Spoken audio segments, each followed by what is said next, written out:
Here's what I thought mental illness was as a kid. I believed mental illness was people being crazy. Crazy, as if they were some kind of monsters. Monsters that should be locked up and hidden away from society. We are afraid of monsters. There's a real stigma about mental illness. Here's my experience with mental illness, the reality. My reality about what it's like to be seen as a monster or just to feel like one.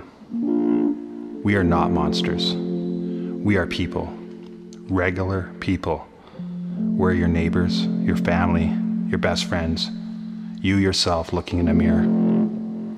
Mental illness is around us everywhere. I had a close friend in high school, not just a regular close friend, but a real best friend. Rob was a cool guy. Girls in school liked him. He was an awesome basketball player.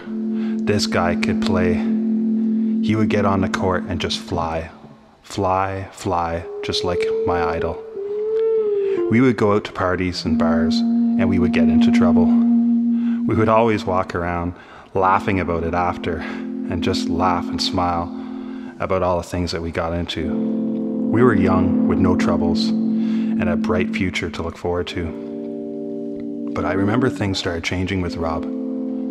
He would start giggling at things for no reason. And then he would start laughing hysterically. And I would be laughing with him, not having a clue what was going on. But then he started getting paranoid about a lot of things, like really paranoid. He would tell me that people were talking about him, people everywhere were speaking to him. He heard voices in his head.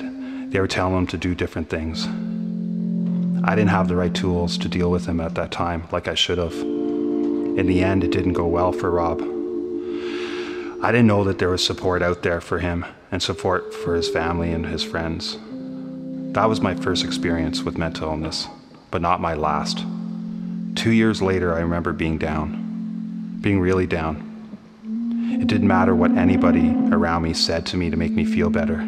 I had a beautiful girlfriend, a sweet sports car, a great job, so many friends. What people don't get is that it doesn't matter. None of that matter. I drove that sports car, and for no reason, at a moment in time, in a split second, I was angry. So angry, full of rage. Second later, I began being sad. Instantly, I was crying. I didn't understand why I was crying. I was just driving in and around traffic like a video game. Where did this all come from? What's wrong with me? I just wanted to die. I drove myself to a hospital, to a special hospital, and I got help. They gave me treatment. I went through a lot of treatments, lots of counseling. They put me on a lot of medicines like lithium. Some stuff worked, some things didn't. I got help, and that's what mattered. I remember talking to doctors. They told me, "You're bipolar." Bipolar. I heard I was broken, not normal, totally messed up. I was ashamed. Being bipolar was something that you didn't tell anybody, something that if they found out your dirty little secret, they're gonna shut you out. Today I still hear people talking about mental illness, talk about being bipolar, whatever the deal is, still treating it like it's crazy. I don't allow them to speak like that without educating them on what my experience is. No matter what's going on in my head, I know that I'm all right. I'm all right, I'm no threat to anybody, and no longer am I ashamed.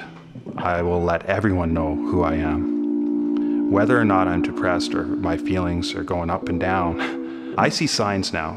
I know how to deal with it now. You know, there's a lot of resources in every city and town. People are there to help you. They are trained professionals and they will help. What can we do? What can we do in society? Just talk about it. Talk. That's what we have to do. We need to let people know that there's help. There's help for everybody.